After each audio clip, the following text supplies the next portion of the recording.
আসসালামু আলাইকুম বন্ধুরা, আশা করি সবাই ভালো আছেন। উইন্ডোজ অব ইসলামের চ্যানেলের পক্ষ থেকে আপনাদের সবাইকে স্বাগতম জানাচ্ছি। আজকে ভিডিওটি খুব ইম্পর্টেন্ট হতে যাচ্ছে। আশা করি কেউ না টেনে অথবা ভিডিওটি না ছেড়ে না দিয়ে সম্পূর্ণ দেখবেন। আজকে ভিডিওটি মূলত আমি নাস্তিকদের এবং অমুসলিম ভাইদেরকে বলবো যে ভিডিওটি যেন সম্পূর্ণ দেখেন। এখন আমি মুসলিমদের উদ্দেশ্য করে ভিডিওটি শুরু করতেছি। মনে করুন আপনি একটি বাসে রয়েছেন অথবা একটি ট্রেনে রয়েছেন, আপনার গন্তব্যের উদ্দেশ্যে যাত্রা করছেন। এখন আপনার পাশে একজন অমুসলিম ভাই আছে অথবা একজন নাস্তিক ভাই আছে, আপনাকে প্রশ্ন করলো আপনি কোন ধর্মের অনুসারী। আপনি তখন উত্তর দিলেন যে আমি ইসলাম ধর্ম অনুসরণ করি। আপনাকে নাস্তিক ভাইটি প্রশ্ন করলো আপনি কেন ইসলাম ধর্ম অনুসরণ করেন। তখন আপনি উত্তর দিলেন যে ইসলামই হচ্ছে একমাত্র সত্য ধর্ম। তখন আপনাকে নাস্তিক ভাই অথবা অমুসলিম ভাইটি আপনাকে প্রশ্ন করলো যে আপনি কেন ইসলামকে সত্য ধর্ম মনে করেন। তখন আপনি উত্তর দিলেন যে মহান আল্লাহ তাআলার প্রেরিত এটি একমাত্র সত্য ধর্ম, যা পবিত্র কোরআনে বলা আছে। পবিত্র কোরআনের সূরা আল ইমরানের 19 নম্বর আয়াতে বলা হয়েছে যে নিঃসন্দেহে আল্লাহর নিকট একমাত্র গ্রহণযোগ্য দিন হলো ইসলাম। এবং পবিত্র কোরআনের আল ইমরানের 85 নম্বর আয়াতে বলা হয়েছে যে যে ব্যক্তি ইসলাম ছাড়া অন্য কোনো ধর্ম তালাশ করবে তা কোশ্চিনকালেও গ্রহণ করা হবে না এবং তারা ক্ষতিগ্রস্তের অন্তর্ভুক্ত হবে আখিরাতে। সুতরাং পবিত্র কোরআনের মাধ্যমে আমরা এটা জানতে পারছি ইসলামই হলো একমাত্র সত্য ধর্ম।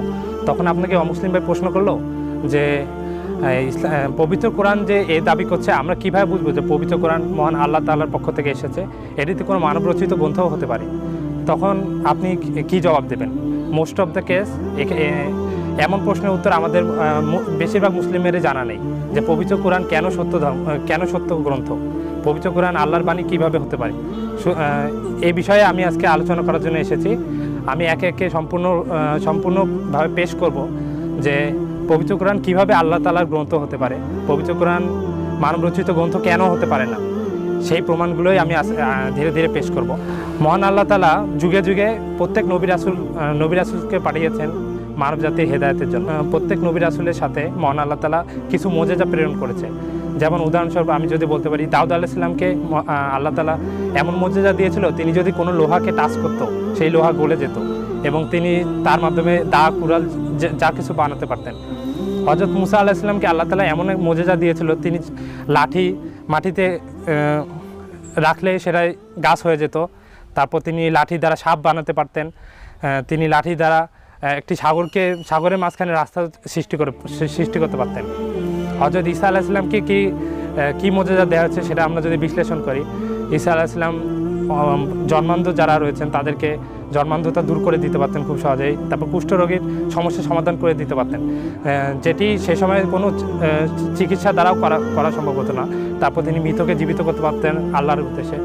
এভাবে যদি কেউ যদি প্রশ্ন করে আমাদের সর্বশেষ নবী হযরত মুহাম্মদ সাল্লাল্লাহু আলাইহি ওয়াসাল্লামকে কি মুজিজা দেওয়া হয়েছিল, তখন আমরা অনেক মুসলিম এবং অমুসলিমদের মধ্যে ধারণা রয়েছে যে আমাদের শেষ নবী হযরত মুহাম্মদ সাল্লাল্লাহু আলাইহি ওয়াসাল্লামকে কোনো মুজিজা দেওয়া হয়নি। কিন্তু এটাই সম্পূর্ণ ভুল ধারণা। এই ভুল ধারণা ভেঙে আমি বলতে চাই হযরত মুহাম্মদ সাল্লাল্লাহু আলাইহি ওয়াসাল্লামকে আল্লাহ তাআলা অনেক মুজিজা দিয়েছেন। তার মধ্যে যেমন আমি উদাহরণস্বরূপ বলতে পারি, আমাদের নবী হযরত মুহাম্মদ সাল্লাল্লাহু আলাইহি ওয়াসাল্লাম আঙ্গুলের ইশারা করে চাঁদকে দ্বিখণ্ডিত করেছিলেন।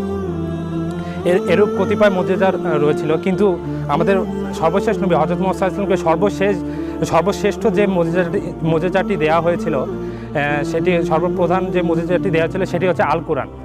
এখন এই আল কোরআনকে যদি আমরা বিশ্লেষণ, এখন একটা মুসলিম ভাই আপনাকে বলতে পারে যে আল কোরআন এটি তো একটি বই, এটা কিভাবে মুজিজা হতে পারে।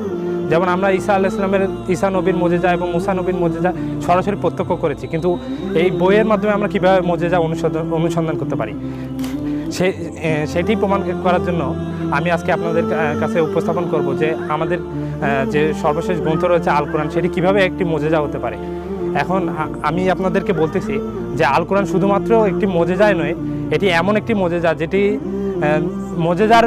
মুজিজারও উপর মুজিজা, কারণ এটি হচ্ছে মিরাকেল অফ দ্য মিরাকেল আল কোরআন বইকে বলা হয়।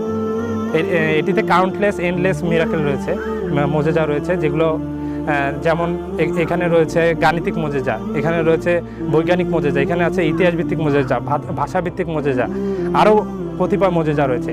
আমি আজকে গাণিতিক মুজিজার কিছু অংশ আপনাদের সামনে পেশ করব। আপনারাই বিবেচনা করবেন যে এগুলো কি মানবরচিত হতে পারে কিনা, এগুলো কি মানবরচিত কোনো মুজিজা হতে পারে কিনা, বা কোনো পূর্ব পরিকল্পিত কোনো মুজিজা হতে পারে কিনা। সেটি প্রমাণ করার সামনে কিছু ডাটা উপস্থাপন করতেছি। যেমন আপনাদেরকে উদাহরণস্বরূপ আমি বলতেছি যে পবিত্র দিন আমরা সকলেই জানি এক বছরে কত দিন হয়। এক বছরে কিন্তু আমরা সকলেই উত্তর দিতে পারবো, এক বছরে হয় 365 দিনে এক বছর হয়। এখন এই কথাটি বলা যতটা সহজ, অথবা একটি বইয়ে লেখা যতটা সহজ, এক বছর সমান 365 দিন, তার চেয়ে বেশি কঠিন হলো আমরা যদি ওই বইটির মধ্যে দিন শব্দগুলো কাউন্ট করি, গণনা করি, তাহলে যদি আমরা 365 বার উল্লেখ পাই, এটি হবে একটি এটি পাওয়া খুবই দুষ্কর। সেরকম আমরা পবিত্র কোরআন বইটি যদি বিশ্লেষণ করি, বর্তমান যুগটা হচ্ছে টেকনোলজির যুগ, কম্পিউটারের যুগ। আমরা পবিত্র অনেক অ্যানালাইসিস, মুসলিম অ্যানালাইসিস পবিত্র কোরআনকে যখন কম্পিউটারের মধ্যে বিভিন্ন প্রোগ্রাম দ্বারা করলেন, মাইক্রোসফট এক্সেল দ্বারা পরীক্ষা করলেন, তখন তারা ডাটাগুলো পেয়ে খুবই আশ্চর্যান্বিত হলেন। যেমন তারা দিন শব্দটি আরবিতে যাকে ইয়ম বলা হয় এবং ইংরেজিতে ডে বলা হয়, সেই শব্দটি এক্স্যাক্টলি 365 বার উল্লেখ পেয়েছেন। আপনারা কি কল্পনা করতে পারেন? আল্লাহ তাআলা এমন একটি বই আমাদের জন্য নাজিল করলেন যাতে তিনি শুধুমাত্র দিন শব্দটি সিঙ্গুলার ফর্মে এক বচনে 365 বার উল্লেখ করেছেন। এটা কি আপনি চিন্তা করতে পারেন? মানবরচিত কোনো গ্রন্থে কি এতটা সামঞ্জস্য আমরা পেতে পারি? তারপর যদি অনেক নাস্তিক ভাই বলতে পারেন যে এটি তো একটি কোইন্সিডেন্স হতে পারে, এটি তো একটা কাকতালীয় ব্যাপার হতে পারে। আচ্ছা, আপনাদের এই প্রশ্নের জবাবে আমি বলতে পারি যে ঠিক আছে, আমরা ধরে নিলাম এটা কাকতালীয় ব্যাপার, এবার সামনে চলুন। তারপর আমরা যদি পবিত্র কোরআনে মাস শব্দটি অনুসন্ধান করি, মাসের আরবি শব্দ হচ্ছে শাহর এবং ইংরেজিতে যেটা হচ্ছে মান্থ, এবং মাস শব্দটিও যদি আমরা সিঙ্গুলার ফর্মে কাউন্ট করি তাহলে আমরা এক্স্যাক্টলি পাবো হচ্ছে 12 বার। আর আমরা সকলেই জানি যে এক বছর সমান 12 মাস হয়। তাহলে এখানেও আল্লাহ তাআলা এমন সামঞ্জস্য রেখেছেন, দিনকে যেমন রেখেছেন 365 বার সিঙ্গুলার ফর্মে, মাসকেও রেখেছেন 12 বার সিঙ্গুলার ফর্মে।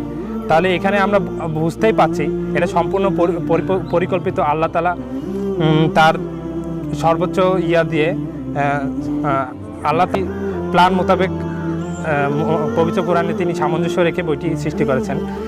তারপর আমরা যদি বছরের দিকে তাকাই, এখন আমরা তো দিনকে তুলনা করলাম বছর দ্বারা এবং মাসকে বছর দ্বারা, এবং বছর কতবার উল্লেখ থাকতে পারে। এখানে আমরা যদি বছর শব্দের আরবি শব্দ হচ্ছে সানা এবং প্লুরাল বছর শব্দের আরবি শব্দ হচ্ছে সিনিন, এবং বছর শব্দটি সানা এবং সিনিন টোটাল এসেছে 19 বার। এবং আমরা যদি এই 19টা কার সাথে সামঞ্জস্য রেখে রাখা হয়েছে সেটা আমরা যদি এখন মেট্রনিক সাইকেল যেটাকে বলা হয় বিজ্ঞানে, মেট্রনিক সাইকেল আমরা যদি পর্যালোচনা করি, পৃথিবী, চন্দ্র এবং সূর্য প্রত্যেক 19 বছর পর পর একই অবস্থানে এসে সমান্তরালভাবে অবস্থান করে। এবং এখানে আমরা তাহলে বুঝতে পারতেছি যে কী কারণে আল্লাহ তাআলা বছর শব্দটি 19 বার উল্লেখ করেছেন।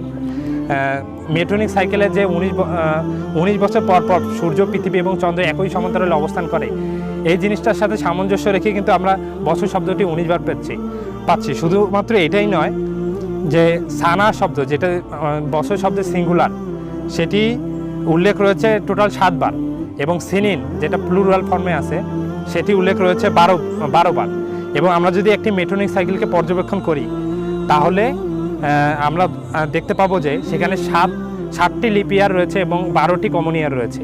সুবহানাল্লাহ, এত সুন্দর সামঞ্জস্য আমরা কোন বইয়ে পেতে পারি? এই 7 বার সিঙ্গুলার ফর্মে বছর শব্দটির সাথে সামঞ্জস্য রেখে 7টি লিপ ইয়ারকে সামঞ্জস্য করা হয়েছে, এবং সিনিন শব্দটি 12 বার উল্লেখের মাধ্যমে 12 বছর কমন ইয়ারের সামঞ্জস্য রাখা হয়েছে। সুতরাং আমরা এখানে দেখতে পাচ্ছি যে পবিত্র কোরআন এতটাই সামঞ্জস্যভাবে তৈরি করা হয়েছে যা কোনো মানবরচিত গ্রন্থ হতে পারে না। আমরা আরেকটা উদাহরণ দিয়ে আমার ভিডিওটি শেষ করব, সেটি হচ্ছে পবিত্র কোরআনে সেই দিবস, অথবা ইংরেজিতে যেটাকে বলা হয় দ্যাট ডে এবং আরবিতে বলা হয় ইয়াউমাইদিন, এই শব্দটির উল্লেখ আমরা এক্স্যাক্টলি 70 বার পাই। এবং তার পাশাপাশি আমরা যদি জাজমেন্ট ডে অথবা বিচার দিবস এবং আরবিতে যেটাকে বলা হয় কিয়ামা, সেটা আমরা এক্স্যাক্টলি 70 বার উল্লেখ পাই। সুতরাং সেই দিবস শব্দটির সাথে বিচার দিবসের শব্দের যে একটি সংগতি আমরা পাচ্ছি, এটা কিন্তু যে কোনো সাধারণ বইয়ে আমরা এ ধরনের সংগতি খুঁজে পেতে পারি না। সুতরাং কনক্লুশনে আমি এটাই বলতে চাই যে মানবরচিত গ্রন্থে আমরা অনেক ধরনের ভুল করি, অনেক ধরনের অসঙ্গতি দেখা যায়, অনেক কন্ট্রাডিকশন পাই আমরা। কিন্তু যেহেতু এটি আমরা দাবি করি, মুসলিমরা দাবি করি যে পবিত্র কোরআন হলো মহান আল্লাহ তাআলার বাণী সম্পূর্ণ A to Z, সেহেতু এই গ্রন্থে কোনো ধরনের অসঙ্গতি খুঁজে পাওয়া দুষ্কর। সুতরাং আমরা সম্পূর্ণ ভিডিওটি পর্যালোচনা করে আমরা বুঝতে পারি যে এত সুন্দর সামঞ্জস্য রেখে পৃথিবীর কোনো বই কোনো মানুষের পক্ষে রচনা করা সম্ভব না, এবং আল্লাহ তাআলা সেই চ্যালেঞ্জটাই পবিত্র কোরআনে দিয়েছেন। সেটি হলো যে যদি সমগ্র মানবজাতি এবং সমগ্র জিন মিলেও চেষ্টা করে এই পবিত্র কোরআনের মতো কিছু সৃষ্টি করতে, তারা তা করতে পারবে না। সুতরাং আমার ভিডিওটি আজকের মতো এই পর্যন্তই ছিল। এই ভিডিওটির নেক্সট পার্ট আসবে। আপনারা যদি ভিডিওটিতে লাইক, কমেন্ট, শেয়ার করে সহযোগিতা করেন, ইনশাল্লাহ আমরা নেক্সট পার্ট তৈরি করব। আসসালামু আলাইকুম।